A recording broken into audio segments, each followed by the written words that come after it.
Kevin is the owner of Center Collision in Tacoma at 1111 Center Street. We are a collision shop that is able to repair and paint cars after being in an accident and make it look like it never happened. We work with all insurance companies but are not contracted for the work with any of them. We have been in business for 19 years. Has that changed? Probably 20. I think it's 20. Yeah, with 9 of them being in this location.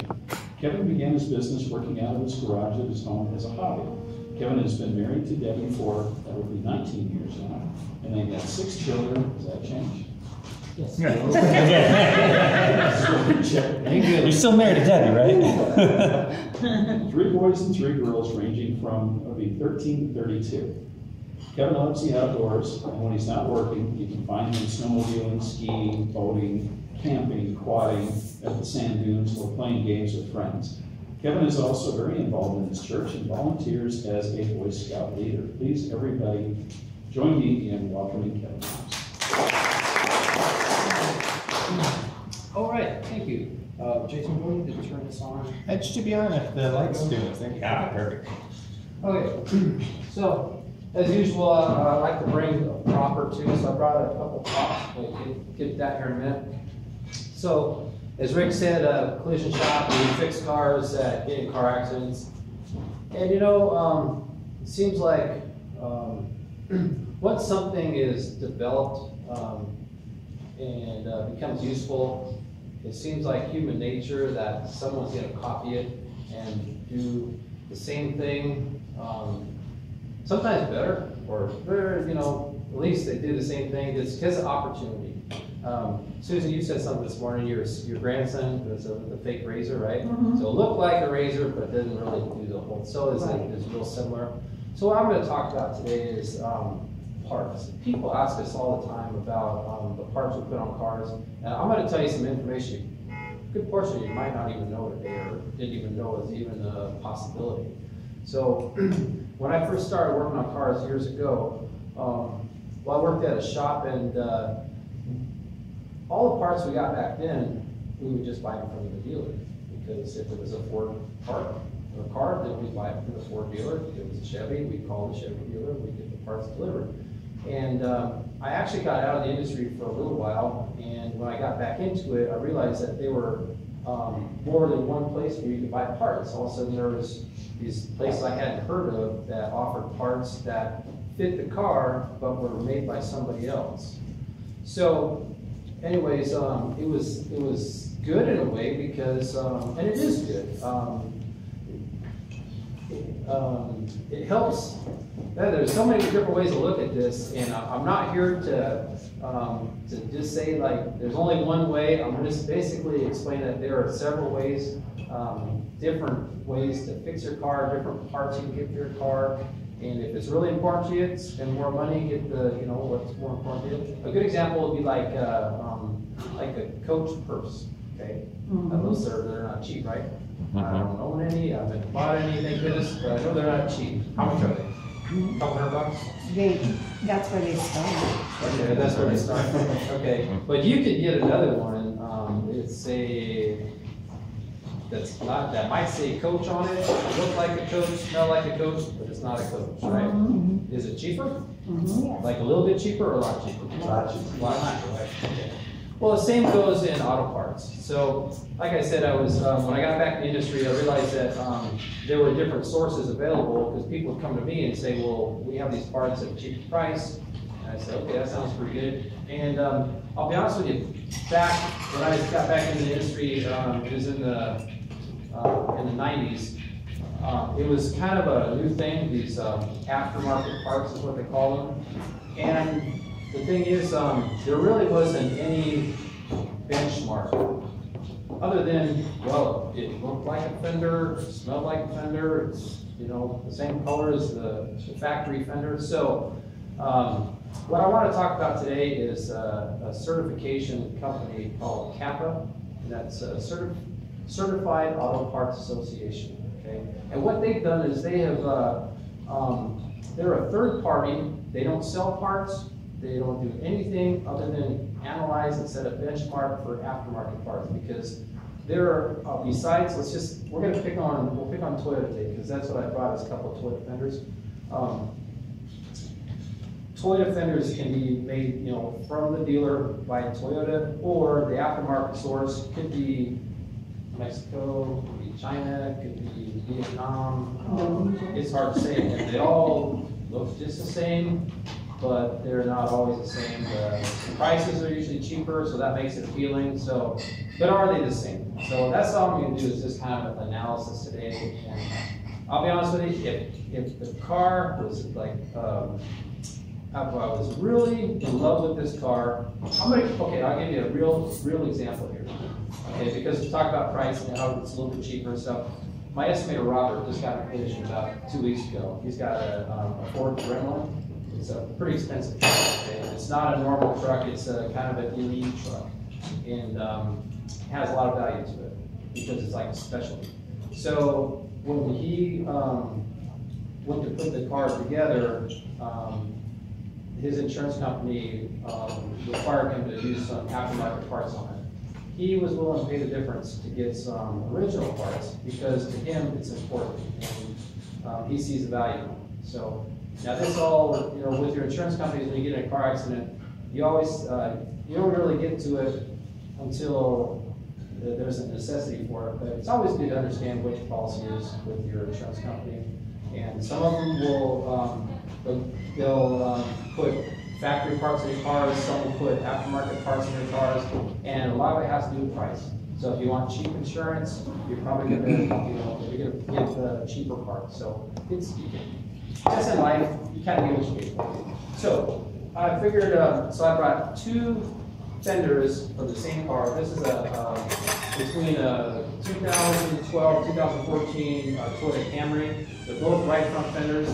Now, one is an aftermarket and one's a factory. Does anybody want to take a guess at which is which?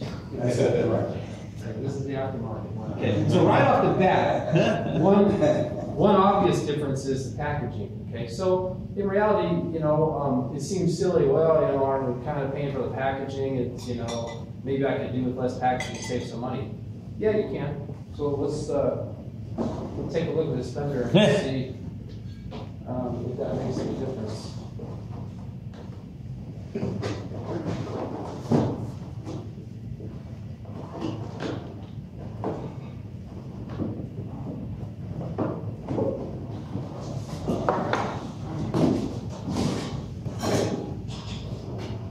what do you think? Looks like a fender. It's shaped like a fender. Smells like. Tastes like a fender. So there's Exhibit A. So I'll be honest with you, I haven't even opened this package yet, and I kind of did it on purpose because you buy it from the dealer. I mean, look at packaging. Do I expect there's anything going to be wrong with this? No. Probably not. Okay. With that one, you know, it is way cheaper, but when they package them and they ship them across the seas, they may have 500 of those fenders all kind of crammed together, so you don't know what you're going to get.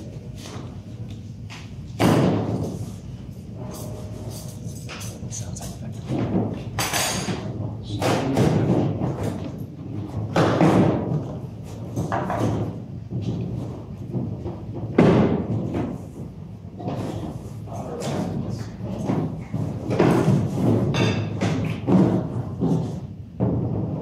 Okay, voila.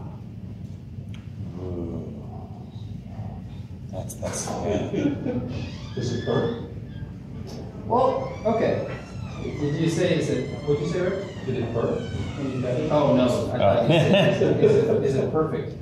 So, who's got a really good set of eyes? And we kind of like to take a look at both these fenders and make a little bit of an analysis and see, because this fender here, it's an identical fender. See? Put them side by side. Do they weigh the same? Huh? There's Do they a, weigh the same? So I need somebody who's got a really good set of eyes, that's really keen, and see if there is much difference in it. There's a difference in that one. It's got something that looks like a triangle on On At your the top. left hand? There you go, yeah, that right there. Oh, okay. Okay. That's part of the packaging process. Good eyes, though. That was good. It does look like one's more of a matte finish. One's Okay. flat, yeah, one's a little flat. All right, so I think you're right about that. This one makes it a little bit shinier. So that's one consideration. Maybe the corrosion protection isn't as good on the aftermarket as it is the factory. The factory's going to stand behind it. Okay. Again, you're paying more money for this. Okay. So now if you wreck your car and you're not going through an insurance company, you know, this choice is completely yours. If you're going to your insurance company, they might just put a factory part on it. If they don't, the reason I'm bringing this up today is ask questions, okay? Are you putting a factory part on it? If you're not, is it CAPA certified, okay? Well, that one was perfect. Yeah. This one, it has the yellow seal in it, so the CAPA certification means it has met certain standards for aftermarket. So like I said, there's so many aftermarket people, companies that are producing fenders, hoods, headlights, bumpers, all kinds of stuff. But I would say if it doesn't at least have a CAPA certification, you're really kind of on your own. You might get the cheapest price, you might get it off the internet at like a super price you just don't want to pass up, but you just don't know. So. But even being CAPA certified, which is kind of the benchmark standard for insurance companies, if they're going to put something on a car that's not factory, they can have this benchmark now where they say, well, at least let's put a CAPA certified on it, okay? Which I'm glad to hear because it helps us out, because if it's not a CAPA, then it could be anything. I mean, the fit on it could be ridiculous, okay? So, who's got a really good set of eyes here? Wants to take a look on it? You agree? Well, I was just going to make a comment. ahead. Once And upon a volunteer. time, I actually worked in Kevin's shop, and I can tell you from experience, sometimes fitting an aftermarket part Yeah. requires extra Bondo? drilling, holes not in the right place, not matching up with the original equipment that stays on the car. So just from a little experience that I had, they may look the same, but those slight differences and the differences in your gaps really, make Okay, so since you raised your hand, Thomas. Well, sometimes you can get original equipment that doesn't fit really good. You have to That's really true. work with. That's very true. And actually, there was one case years ago where there was tailgates, I think there were GM tailgates, where the aftermarket ones were better than the factory. There was an issue with the factory for a while, but that is the only one I know of. But there are cases where, you know, the box has been twisted or something.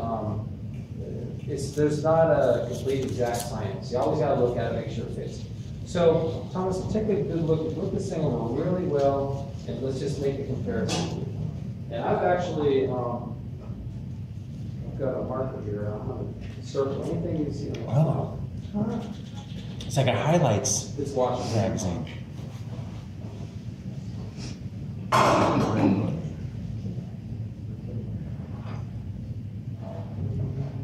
man. Pressure's on. Yeah, right? Mm-hmm.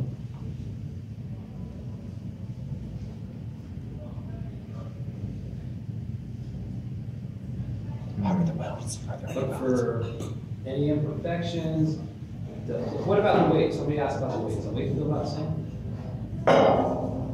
Feels about the same to me, in my expert opinion.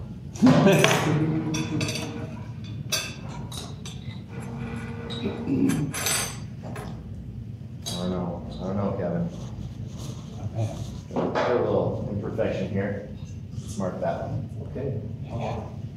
What if it's on the other one, too? Yeah, we're checking them. Let's check it. Yeah. No, buttery smooth. But I mean, let's face it, who cares about that? Right. Right. Okay. So, anybody else want to take a look at it? Jason really Okay, does. all right. Oh, man, Jason does. He needs to get up. Now that I'm talking to myself in third person, this is So look at the real deal first, get familiar with that, then I'll try over here on that. I'm really curious about kind of the definition of these curves. Okay. This feels a little smoother, this feels kind of ridgier. I don't know if that's really true, but this just kind of flows more, where this feels more sudden, but I don't know. We already talked about that. So maybe more of a distinct line on this? Yeah. Sharper edges? Yeah. Hey. Or maybe I'm just trying to come up with things. Really? This is easy. I'm sorry. Line the holes up, so put them next to each other and see if all the lines, the holes are the same. That's a good idea. With it doesn't scratch them. Let's try. Well, okay, are they the same height? They're not. Man. But we have this little bumper on the bottom now. Oh. I'm not gonna think of bumper on that. Early I that totally found one. There's numbers on this, but there aren't any numbers on this guy. Whether that matters. These welding things seem to be in the right zone. This has a push out hole that wasn't popped out for some reason. I don't know if that's anything. Make that same noise on this one. Oh. One sounds chimney. Mm-hmm. Jimmy Jamaican. And yeah, that's I don't know. Probably you should be noticing something. This, no, that's the same. Well, how about the quality of the metal? It's pretty much the same. I'm gonna say it's probably pretty much the same. This one but- feels colder. So now you guys had a chance to And then look this at is a it. crazy smudgy thing. Maybe we already talked about Yeah, that. that's no biggie. That's just basically probably rubbed on the box or something. This one feels a little colder in my cheeks. So I'll be honest with you. I told you I didn't open up that box, and I didn't. But this one I did, and I looked it over. And initially it looked pretty good. I'm like, okay, I don't see anything real obvious. But then I was like, got under some really good lights in our shop, and I started looking really hard. And I'm gonna Is there kind of a little crease by where your left thumb is? I'm gonna show you some things I saw. And a lot of times, you don't see this kind of thing, so this light in here is not helping us out any either.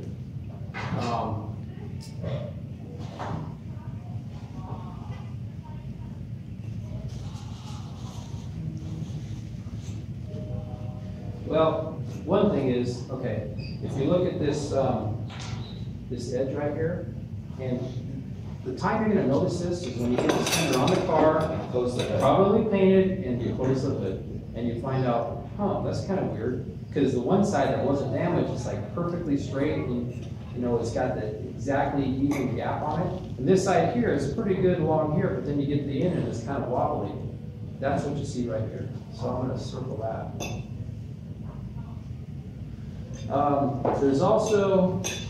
There's a weird imperfection right here. It's really hard to see. You gotta get it just under the right light. Kind of where Jason was rubbing his finger on it. Yeah, Jason. was on that. Jason was touching it, just not lifting.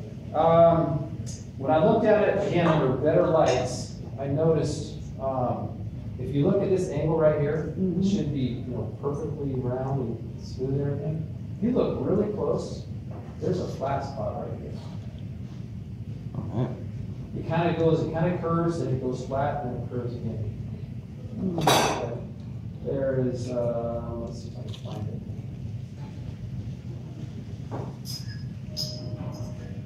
Right here.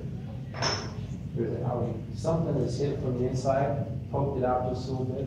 And there's a pin on this somewhere. That's a Pretty technical term.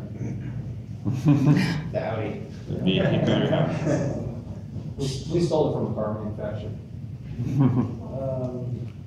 Yeah, I can't see it right now, but we spotted a dent right in here earlier. It's kind of hard to see the light. So, these are minor things, and maybe to you guys or some people, who cares, I mean, it's just a car, you're just driving it. But some people do care, and the whole reason I'm bringing it up is just to be aware of the differences. So, they both look, act, smell, feel, the weight and everything seems about the same, but there are differences. And on certain cars, you would probably want to make sure you put factory parts on it. On other cars, if you put factory parts on a car, it would probably total the car, or it would just cost so much it just wouldn't work. So in reality, it's kind of balance things out a little bit with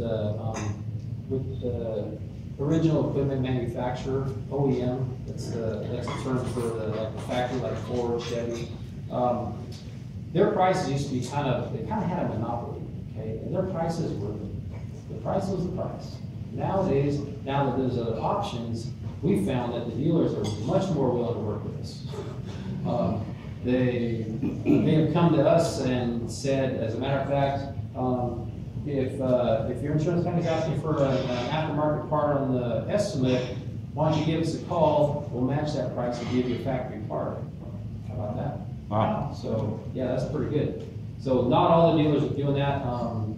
Chevy has a program doing that, I think Ford does, and I know Chrysler does. So, Honda was one of the first ones that came out with, Honda aftermarket parts were one of the most popular aftermarket parts that kind of flooded the industry initially, because Hondas are really popular, and so the aftermarket industry they went after Hondas because they're popular cars, the prices are expensive to replace them, and so you could get just about everything you need for a Honda on the aftermarket. And there was quite a difference in the price. The aftermarket parts were way cheaper, and the dealer, still was up there pretty expensive. Well, the dealer just came to us within the last 2 months and offered us a considerable price break if we would use their parts again. And the way we look at it from an auto body shop standpoint is we're kind of on neutral ground. Whatever the insurance company and their agreement is with the customer, we honor that, and we really don't even try to bring it up or create any waves, or it'd be really easy for us to say, yeah, the insurance company's ripping you off, they should be putting this on. That's not our job. If the customer asks us, we'll educate them. I'll say, well, here's the difference. There's this price, that price. If your insurance company was willing to fix your car but put aftermarket parts on it based on your policy with them, that's fine. And if you're not happy with that, here's what the difference would be. It might cost you. In Robert's case, he could get a aftermarket hood for his Gremlin for $300. He opted to pay additional $300 to get the factory one. So just depends, what's important to you. So